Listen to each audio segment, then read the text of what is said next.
Hey Getting everyone, that good I'm line in Theo there. Hoffman. This is Will Liverman. Hey, hey, We hey, hey.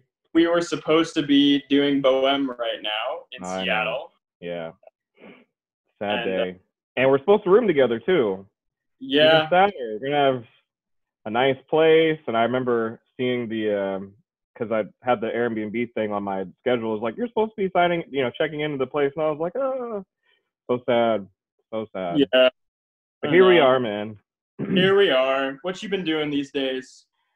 Man, trying to not go insane. Like staying within these four walls can be a little crazy. So you know, on good days, I work on music and, I love piano. So arrange and compose just to like clear my head a little bit. And other days are just kind of downers, but, it's one foot in front of the other and Totally. hopeful for the things to come. And yeah, I'm kind of taking it easy. What about you? I've been actually wishing that I had keyboard skills these days because like I'm not that. But yeah, I've been. Oh, Oh, Wolfgang, this is right on Wolf. cue. This was gonna be our third roommate. I know. I really wanted to meet that cat. How many Bohemes have you done? Because I feel like that's been a thing for you. Yeah, yeah. I hopped on that Chonard national tour last year. I did three of them, and then one. My first Marcello was in Portland, maybe a few years back. Oh, Uh, you've done Marcello. yeah, I did the one in Portland in 2017, I think. Was my first crack at it. But then it was weird because I shifted into the Chonards, which I think I should have started with. But I mean, Marcello was like a good learning opportunity, but to like do the Chonards and, dive back into Marcello with a different voice and after learning what I learned in like places, where I'm giving too much or my voice is feeling tired, I feel now, I would be really ready to sing it and really do the Yeah. role justice. For So for those of you who don't kind of know the intricacies of this, so Chonard is generally how younger baritones enter into like a bohème cast, mm-hmm. and Marcello is a bigger sing, but it actually is it's higher than Right. Chonard, and so Mm-hmm. often it fits better for people Right. who are Chonard initially.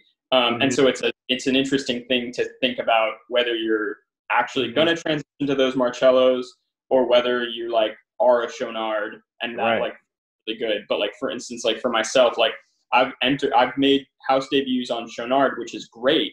Yeah. But Yeah. like I've kind of known in my bones for a while that like Marcello is where I'm gonna kind of sit in Yeah. the end. Absolutely. Yeah. Yeah, but I don't know about you, but like I've been weirdly like really drawn to making music. I know a lot of our colleagues are like being silent right now and like not trying to practice, and I mean I totally respect that. But like Yeah. I've been weirdly like really drawn to like practicing and improving. Mm-hmm. I don't know, I Yeah. just Yeah. why Yeah. not? Because like we're Exactly. so often like we're so tired, right? And it's Right. like you're on a gig, you're not practicing at the end of the day. No. Absolutely. No. Not me. We're like, okay, where's the happy hour at? Yeah, it's like I'm done. Yeah. I go on the couch and watch some Netflix or Yeah. whatever. Yeah. Mm-hmm. Even Skype feels like, I right? know. I Uh, know. No, I um, mean, and that's the thing. I think, on every like, there's no wrong way to go about this quarantine and the pandemic and like how we deal with that, like for our psyche and all that. But for us singers, it's kind of, I mean, losing those contracts isn't great, but like having the opportunity to like really sit and think about and reflect on things because we're always on the go. We normally don't give ourselves time to take the time to work on that music we always wanted to, or to study that language we may have wanted to. So like with all this time in our hands, we have a chance to really like do whatever we want with it, and hopefully come out better on the other side of it and ready to go forth. it's So so fun just raised in my mind, like, we never get jobs from auditions, do we? I know, that's the Ever. thing. Never, man. Like, it's just, you spend all this time and money and, you know, got to work with the pianist. You know, I know. I remember I know things in Europe have changed a lot. I don't know anything about that scene, but I remember I spent all this money, something in my throat, doing the European audition and nothing, you know, like, and that's not to say that people don't get work from auditions. Like, it's possible. right. But I've just found, I'm sure you've found that, like, you really can't, like, a company really can't see who you are as a whole artist unless you're on the stage. I mean, they get to see the acting, they get to see how your voice carries, how you move, you know. Yeah. All those things are so, you know, informative. And I wish there was a way where, you know, a whole bunch of companies could just come and see you perform in something, you know. And it happens. And that's where I feel like a lot of my work has come from, you know. It's just, Yeah, or they see your coronavirus broadcast, like. But right, I mean, most work comes from people seeing you in productions, which is unfortunately a bit of a catch-22. Yeah, right.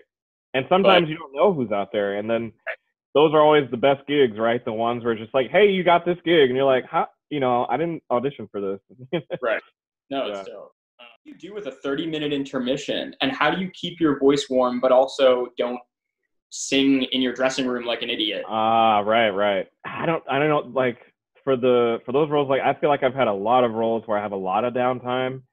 Not so much obviously like Papageno and Figaro, but like other, like, supporting roles where you have your moments, but then you have a lot of time to sit and. Right, like Bernard, you have all of Act 3 to kind of hang. Yeah, right. I watch From the Wings, by the way. Like, I go watch Act 3 because it's 20 minutes of, like, some of the craziest singing. Yeah. You know, it's for me, I just trust that, you know, you trust that the voice will stay warm within that time frame because you've done the work and you've warmed up beforehand. And even if you're not all the way warm by the time it starts, definitely by the time that intermission hits, you know, you're feeling, you know when you feel good, and you know, like, but what I like to do is I'll just test whatever the hardest phrases I have are, or if there are words where I'm stumbling, I'll just, like, quickly just go through it in my brain, or just maybe sing it out and then just know that I'm good. Yeah, I mean, you can't, like, experiment. I know a lot of singers, like, don't like to warm up the top before they go on stage. I'm terrified. Yeah.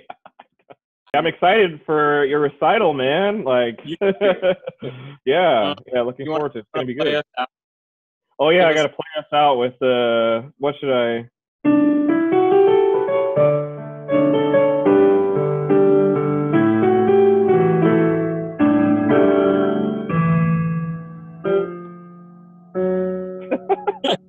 Bach would be proud. Yeah, right.